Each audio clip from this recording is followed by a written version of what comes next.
السلام علیکم ورحمۃ اللہ وبرکاتہ، نحمده ونصلی علی رسولہ الکریم، اما بعد فاعوذ باللہ من الشیطان الرجیم، بسم اللہ الرحمن الرحیم، رب اشرح لی صدری ویسر لی امری واحلل عقدۃ من لسانی یفقہوا قولی۔ سیدہ ام ورقہ بنت نوفل رضی اللہ عنہا انصار میں سے ہیں، حافظہ قرآن ہیں، نام ان کا معلوم نہیں، کنیت ام ورقہ ہے۔ ہجرت کے بعد مسلمان ہوئی۔ والد کا نام عبداللہ بن حارث بن عوامر بن نوفل ہے۔ دادا کی طرف نسبت کی وجہ سے وہ ام ورقہ بنت نوفل کے نام سے مشہور ہیں۔ ام ورقہ کا شمار انصار کی عالم فاضل خواتین میں سے ہوتا ہے، پڑھی لکھی۔ وہ روزہ دار، عبادت گزار اور قرآن مجید کی حافظہ خاتون تھی۔ رسول اللہ صلی اللہ علیہ وسلم اپنے بعض صحابہ کرام کے ہمراہ ان کے ہاں تشریف لے جایا کرتے تھے۔ جب آپ ان کے ہاں جانے کا ارادہ کرتے تو فرماتے انطلقوا بنا نزور الشہیدہ، ہمارے ساتھ چلو، شہیدہ خاتون سے ملتے ہیں۔ ان میں بہت سی خوبیاں پائی جاتی تھی۔ جب انہوں نے رسول اللہ صلی اللہ علیہ وسلم سے مطالبہ کیا کہ ان کے لیے ایک مؤذن متعین کر دیں، یعنی جو اذان دے، تو آپ صلی اللہ علیہ وسلم نے ان کا یہ مطالبہ پورا کر دیا، اور رسول اللہ صلی اللہ علیہ وسلم نے سیدہ ام ورقہ کو یہ اجازت عطا کر دی کہ وہ اپنے گھر میں عورتوں کو باجماعت نماز پڑھا سکتی ہیں۔ رسول اللہ صلی اللہ علیہ وسلم کی طرف سے عورتوں کا امام مقرر کیا جانا بلا شبہ ام ورقہ کے لیے ایک بہت بڑا اعزاز ہے، جس میں یہ منفرد دکھائی دیتی ہیں، یعنی یہ اعزاز انہی کو ملا۔ کیا وجہ ہوگی کہ ان کو یہ اعزاز ملا اور ان کو یہ اجازت ملی اور نبی صلی اللہ علیہ وسلم نے خود ان کے لیے مؤذن مقرر کر دیا؟ کیونکہ یہ حافظہ قرآن تھی۔ اس سعادت کی وجہ سے، ان کی اس کوالٹی کی وجہ سے۔ ام ورقہ بنت عبداللہ بن حارث سے روایت ہے کہ رسول اللہ صلی اللہ علیہ وسلم ان کے گھر تشریف لے جایا کرتے تھے، اور آپ نے ان کے لیے ایک مؤذن مقرر کر دیا جو وقت پر آذان دیتا۔ ایک روایت میں آتا ہے کہ ان کے گھر میں جو مسجد تھی، ایک ایریا کو مسجد بنایا ہوا تھا، گھر کے ایک حصے کو، تو اس کی چھت پر چڑھ کر وہ آذان دیتا تھا، اور رسول اللہ صلی اللہ علیہ وسلم نے ان کو اجازت دے رکھی تھی کہ وہ اپنے اہل خانہ عورتوں کو باجماعت نماز پڑھا سکتی ہیں، یعنی ایک طرح سے یہ امام تھی لیکن صرف خواتین کی۔ تو اس سے یہ پتہ چلتا ہے کہ عورتوں کی امامت تو کرا سکتی ہے لیکن مردوں کی نہیں۔ عبد الرحمن راوی بیان کرتے ہیں کہ میں نے ان کے اس مؤذن کو دیکھا تھا، وہ بہت بوڑھا تھا، یعنی ایک بوڑھا مرد تھا جو آتا، اوپر جا کر اذان دے کر چلا جاتا۔ تو اس سے یہ پتہ چلتا ہے کہ عورت کو اذان دینے کی اجازت نہیں لیکن نماز پڑھانے کی اجازت ہے۔ مصنف عبد الرزاق میں آتا ہے حضرت عائشہ کے بارے میں کہ ان عائشہ رضی اللہ عنہا امت النساء فقامت وسطہن، کہ حضرت عائشہ نے عورتوں کی امامت کرائی اور وہ ان کے درمیان میں کھڑی ہوئی، وسط میں، یعنی عورت اگر امامت کرائے تو صف سے آگے نہیں کھڑی ہوگی بلکہ پہلی صف کے بیچ میں کھڑی ہوگی۔ یہ نہیں ہوگا کہ درمیان میں کہیں کھڑی ہو جائے یا کونے پہ کھڑی ہو جائے، بلکہ صف کے درمیانی حصے میں، جیسے امام درمیان میں ہوتا ہے سب سے آگے، تو وہ ہوگی تو عورتوں کے بیچ میں لیکن اگلی صف میں ہوگی۔ ایک اور روایت میں آتا ہے، یہ دارقطنی کی روایت ہے، ان عائشہ انہا امتہن فکانت فیہن فی صلاۃ مکتوبۃ، کہ حضرت عائشہ نے عورتوں کی امامت کرائی اور وہ ان کے درمیان میں کھڑی ہوئی فرض نماز میں۔ تو اس سے پتہ چلتا ہے کہ عورت فرض نماز کی بھی امامت کرا سکتی ہے۔ اسی طرح مصنف عبد الرزاق کی ایک اور روایت ہے حجیرہ سے کہ وہ کہتی ہیں امتنا ام سلمہ فی صلاۃ العصر فقامت بیننا، کہ ام سلمہ نے ہمیں عصر کی نماز میں امامت کرائی اور وہ ہمارے درمیان میں کھڑی ہوئی۔ تو ان ساری روایات سے یہی بات پتہ چلتی ہے کہ عورت امامت تو کرا سکتی ہے لیکن بیچ میں کھڑی ہوگی۔ سنن نبی داؤد کی روایت ہے ام ورقہ کے بارے میں، امرها النبی صلی اللہ علیہ وسلم ان تؤم اہل دارہا فی الفرائض، کہ وہ اپنے گھر والوں کی فرائض میں امامت کرائیں، فرض نماز کے اندر۔ ٹھیک ہے، تو یہ بات بالکل واضح ہے اور اس میں کوئی جھگڑے کی بات نہیں، کوئی پریشان ہونے کی بات نہیں، کیونکہ بعض اوقات اگر کوئی خاتون کسی جگہ امامت کرا بیٹھے تو اس کی شامت آ جاتی ہے کہ تم لوگوں نے ایک بدعت ایجاد کر لی ہے. ہاں، شرط یہ ہے کہ اس عورت کو قرآن مجید صحیح پڑھنا آتا ہو. یہ نہیں کہ آپ امام تو بن کے کھڑے ہو جائیں اور قرآن غلط پڑھ رہے ہوں. صرف بخاری اور مسلم کی حدیثوں کو ہی بنیاد نہیں بنایا جاتا. کسی بھی حدیث کو جب لیتے ہیں تو اس کی صحت کو دیکھا جاتا ہے کہ کیا وہ صحیح ہے یا نہیں. ٹھیک ہے. تو یہ جو ام برکہ کی روایت ہے سنن نبی داؤد کی، اس کو البانی نے حسن کہا ہے، اس لیے جواز ملتا ہے. ولید بن عبداللہ بن جمیح نے حدیث بیان کی. وہ کہتے ہیں کہ مجھے میری دادی جان اور عبد الرحمن بن خلاد انصاری نے ام ورقہ بنت عبداللہ بن حارث کے حوالے سے بیان کیا ہے. وہ کہتی ہیں کہ نبی کریم صلی اللہ علیہ وسلم ہر جمعہ کو میرے گھر تشریف لایا کرتے تھے. انہوں نے رسول اللہ صلی اللہ علیہ وسلم سے جنگ بدر کے دن پوچھا کہ کیا مجھے آپ کے ساتھ جنگ پر جانے کی اجازت ہے؟ کس نے پوچھا؟ ام ورقہ نے. میں بیماروں کی تیمارداری کروں گی، زخمیوں کا علاج معالجہ کروں گی، شاید اللہ تعالیٰ مجھے شہادت عطا کر دے. تو رسول اللہ صلی اللہ علیہ وسلم نے فرمایا آپ اپنے گھر ہی میں رہیں، اللہ تعالیٰ آپ کو شہادت عطا کرے گا. تو اس کے بعد ان کا نام شہیدہ رکھ دیا گیا. اور ویسے بھی وہ حدیث میں آتا ہے نا، صحیح مسلم کی حدیث ہے، من سأل الشہادۃ بصدق بلغہ اللہ منازل الشہداء وإن مات علی فراشہ، کہ جو شخص سچے دل سے شہادت مانگتا ہے اللہ اس کو شہداء کے مقام تک پہنچا دیتا ہے، خواہ وہ اپنے بستر پر ہی کیوں نہ مرے. تو ام ورقہ کی یہ خواہش تھی تو اللہ تعالیٰ نے ان کو گھر میں ہی شہادت عطا کر دی، جس کا واقعہ آگے آئے گا.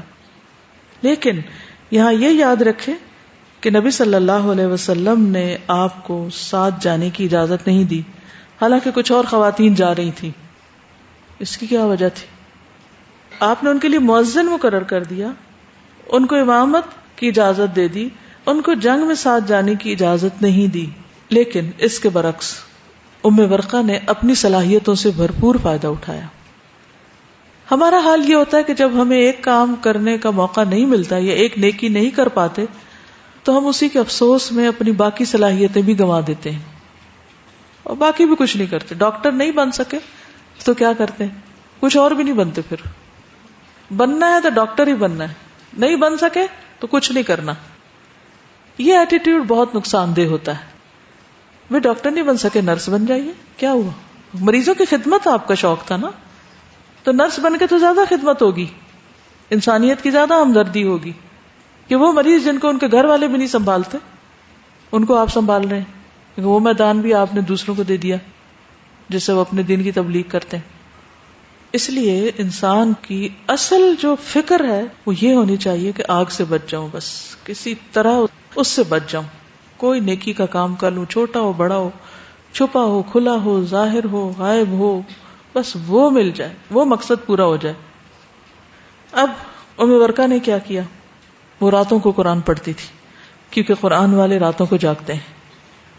سیدنا عمر بن خطاب نماز فجر کے لیے جاتے ہوئے ام ورقہ کے گھر کے پاس سے گزرتے تو ان کی تلاوت سن کر خوش ہو جاتے اور فرماتے یہ ام ورقہ کی آواز ہے. یعنی جب وہ گھر میں رات کے آخری حصے میں تہجد کے وقت بلند آواز سے تلاوت کرتی، جو زبانی یاد تھا قرآن مجید وہ پڑھتی، تو اس سے حضرت عمر بھی رشک کرتے اور کہتے کہ اے خالہ جان تجھے رات کا قیام مبارک ہو. یعنی قسمت والوں کو یہ نصیب ہوتا ہے کہ وہ قیام کے لیے اٹھ بھی سکیں اور پھر وہ قرآن بھی اچھی آواز میں بلند آواز میں پڑھ سکیں. تو یہ حضرت عمر کا ایک معمول تھا کہ جب بھی وہ مسجد جاتے تو ام ورقہ کو تلاوت کرتے پاتے، جب واپس آتے تو ام ورقہ کی تلاوت کی آواز سنتے، اور یہ روزانہ کا معمول تھا. بعض صحابہ ام ورقہ کی ملاقات کے لیے ان کے ہاں جاتے تو کہتے اے ام ورقہ کیا تم جانتی ہو کہ تمہارے بارے میں رسول اللہ صلی اللہ علیہ وسلم کیا فرماتے ہیں؟ انہوں نے کہا کہ نہیں، مجھے تو نہیں علم. اللہ کی قسم مجھے بتاؤ کہ رسول اللہ صلی اللہ علیہ وسلم کا میرے بارے میں کیا ارشاد ہے. انہوں نے کہا کہ آپ نے ہم سے فرمایا حیا بنا الی بیت الشہیدہ، ہمارے ساتھ شہیدہ کے گھر چلو. یہ سن کر ام ورقہ کا دل خوش ہو جاتا ہے اور وہ اپنے آپ کو دنیا کی خوش قسمت انسان سمجھتی ہیں. اب یہ خوشخبری جو آپ نے ان کے بارے میں دی تھی اس کے پورا ہونے کا وقت آ گیا. ام ورقہ نے گھر کے کام کاج نپٹانے کے لیے ایک غلام اور ایک کنیز کی خدمات حاصل کر رکھی تھی. سب گھریلو معاملات بخوبی انجام پا رہے تھے. ام ورقہ ان دونوں کی خاطر مدارت بہت اچھے انداز سے کرتی، یعنی ان کی کیئر کرتی، ان کا خیال رکھتی تھی، انہیں فیاضی کے ساتھ خرچ دیتی، ان کی عزت و تکریم کرتی. وہ دونوں بھی پوری محنت اور دیانتداری کے ساتھ خدمات انجام دیتے، فرائض کی ادائیگی میں کوئی کسر اٹھا نہ رکھتے. سموئیل نامی شاعر کہتا ہے، اذا المرء لم يدنس من اللؤوم ارضه فكل رداء يرتديه جمیل. جب انسان کی عزت کو کمینگی داغدار نہ کرے، یعنی اس کے اخلاق اچھے ہوں، تو جو چادر بھی وہ زیب تن کرے گا خوبصورت لگے گی. کپڑا کوئی بھی اس نے پہنا ہوا ہو، اصل خوبصورتی اخلاق سے ہوتی ہے. متنبی کہتا ہے، اذا انت اکرمت الکریم ملکتہ واذا انت اکرمت اللئیم تمردا. جب تم کسی شریف انسان کی عزت کرو گے تو تم اسے گرویدہ کر لو گے، اور جب تم کسی کمینے انسان کی عزت کرو گے تو وہ اور سرکش ہو جائے گا. بعض لوگ آپ کا احسان مانتے ہیں اور بعض لوگ نہیں مانتے. تو بہرحال اب یہ اتنی شفیق، رحیم، عبادت گزار اور بہترین کردار کی مالک خاتون تھی کہ انہوں نے جن کو اپنی خدمت کے لیے رکھا ہوا تھا ان سے یہ وعدہ کیا کہ میرے مرنے کے بعد تم آزاد ہوگے. تو انہوں نے انہی کو مار ڈالا تاکہ وہ آزاد ہو سکیں. عربی کا ایک محاورہ ہے، اتقی شر من احسنت الیہ. اس شخص کے شر سے بچو جس پر تمہارا احسان ہو، جس سے تم احسان کرتے ہو. یعنی اگر کسی شخص کے ساتھ تم نے احسان کیا ہے اور پھر وہ احسان کا بدلہ احسان کی شکل میں دینے کی بجائے شر کی شکل میں دے، تو ایسے بندے سے بچ کے رہو، احتیاط برتو. قرآن مجید میں آتا ہے نا، هل جزاء الاحسان الا الاحسان. لیکن کچھ لوگ اتنے بدبخت ہوتے ہیں کہ وہ احسان کو احسان مانتے ہی نہیں، سمجھتے ہی نہیں، اور محسن کے شکر گزار ہونے کے بجائے الٹا اسی کے خلاف سازشیں شروع کر دیتے ہیں. انہی میں سے ان کے یہ غلام اور کنیز تھے. اب ہوا کیا، ایک روز عمر بن خطاب نے معمول کے مطابق وضو کیا، نماز فجر کی ادائیگی کے لیے گھر سے روانہ ہوئے. جب آپ سیدہ ام ورقہ کے دروازے کے سامنے سے گزرے تو آپ کو آواز سنائی نہ دی. انہوں نے کان لگا کر سننے کی کوشش کی لیکن کوئی آہٹ محسوس نہیں ہوئی. دوبارہ سننے کی کوشش کی، کچھ سنائی نہیں دیا. عمر بن خطاب کے دل میں شک پیدا ہوا کہ کہیں کوئی حادثہ پیش نہ آ گیا، کیونکہ مکمل خاموشی خلاف معمول تھی، کیونکہ وہ روزانہ مسجد جاتے اور آتے ہوئے ان کی آواز سنا کرتے تھے، لیکن آج خاموشی تھی.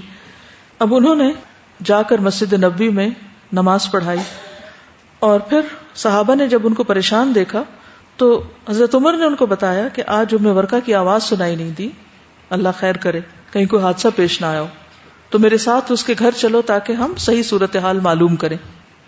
جب صحابہ کرام ام ورقہ کے گھر پہنچے تو عمر بن خطاب نے آگے بڑھ کر دروازے پہ دستک دیتے ہوئے آواز دی کہ ام ورقہ تم کہاں ہو، لیکن کوئی جواب دینے والا نہ تھا. شاید اکیلی رہا کرتی تھی انہیں غلام کنیز کے ساتھ. حضرت عمر اور صحابہ کرام کو شدید بے چینی لاحق ہوئی. حضرت عمر نے بار بار آواز دی، کسی نے جواب نہ دیا. سب نے اس بات پر اتفاق کیا کہ گھر کے اندر داخل ہو کر صورتحال کا جائزہ لیا جائے. گھر کے اندر وہ داخل ہوئے، ہر طرف پھیل گئے. ام ورقہ کی تلاش ہونے لگی. تھوڑی دیر بعد انہیں کپڑے میں لپٹی ہوئی لاش ملی جو گھر کے ایک کونے میں پڑی تھی. ام ورقہ کے ساتھ جو سانحہ پیش آیا یہ حضرت عمر کو بہت ناگوار گزرا. ان کا دل غمگین ہوا. یہ وہ خاتون تھی جن کے ساتھ خواتین کی امامت ختم ہو گئی. یعنی ختم ہو گئی سے مراد یہ کہ اس کے بعد کوئی اور اس پائے کی حافظہ یا قرآن کی قاریہ اس وقت وہاں نہیں تھی. عمر رضی اللہ عنہ نے ام ورقہ کی تجہیز و تکفین اور انہیں جلد دفن کرنے کا حکم دیا. تیزی سے مسجد نبوی میں تشریف لے گئے اور لوگوں کو اس حادثے کے بارے میں بتایا. پھر انہوں نے حکم دیا کہ فوری طور پر غلام اور کنیز کو تلاش کر کے میرے سامنے پیش کیا جائے. جب ان دونوں کو آپ کے سامنے لایا گیا تو انہوں نے اپنے اس گھناؤنے جرم کا اعتراف کر لیا. حضرت عمر نے دونوں کو سولی دینے کا حکم دیا.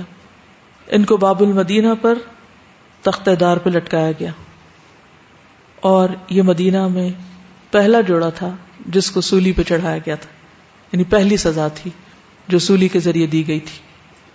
مسند احمد میں ہے کہ ام ورقہ نے اپنے غلام اور کنیز سے یہ کہہ دیا تھا کہ تم دونوں میری وفات کے بعد آزاد ہوگے. ان دونوں کو یہ مدت دراز محسوس ہوئی کہ پتہ نہیں کب فوت ہوتی ہیں اور کب ہم آزاد ہوتے ہیں. تو انہوں نے ام ورقہ کو ایک کپڑے میں لپیٹ کر زمین پر پھینک دیا جس سے وہ دم گھٹ کر شہید ہو گئی. بعد ازاں وہ دونوں وہاں سے بھاگ گئے.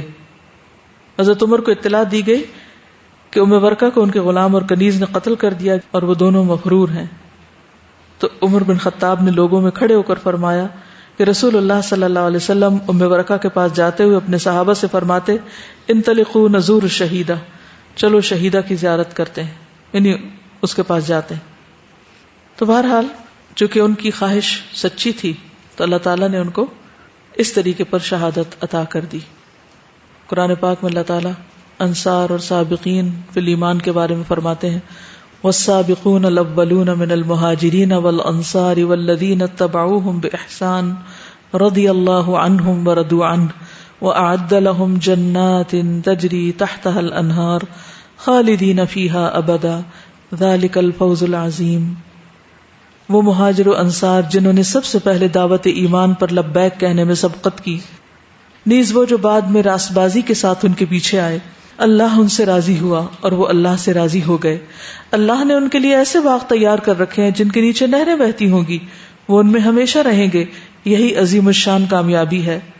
اللہ تعالیٰ ام ورقہ کو اپنی رحمت سے نوازے، انہیں اپنے ہاں جنت الفردوس میں مہمان نوازی کے اعزاز سے سرفراز فرمائے اور انہیں اپنی خوشنودی سے شاد کام کرے. آمین یا رب العالمین. ان کی زندگی سے ایک خاص سبق نکلتا ہے. ان کا بڑا اعزاز کیا تھا؟ قرآن کا حفظ کرنا، اور یہ کسی کی ریس میں نہیں تھا.